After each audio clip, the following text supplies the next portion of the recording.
মানুষের সর্বশেষ যে গন্তব্য সেটা হওয়া উচিত জান্নাত। কিছু মুসলমান তারা নিজেদেরকে জাহান্নামী বলে দাবি করছেন।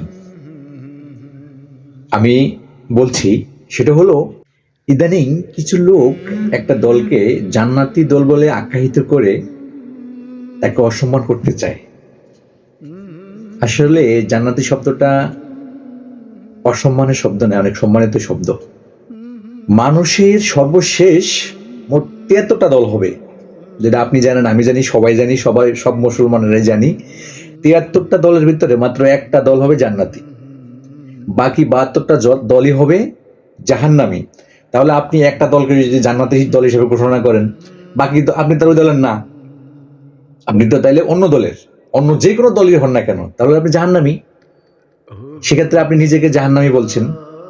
অবশ্য আপনার মতো আমার মতো লোকের জান্নাতের মতো মূল্যবান জায়গায় যাওয়া সম্ভব না, কেননা দুর্নীতি, চাঁদাবাজ থেকে শুরু করে এমন কোনো অপকর্ম নাই যে আমরা সমাজে না করছি। সো কোনটা বলবেন কোনটা বলবেন না, বিবেক আপনার। যদি ভুল বলে থাকি অবশ্যই কমেন্টস করে জানাবেন, আমি আমার নিজের ভুলগুলো শুধরে নেব ইনশাআল্লাহ।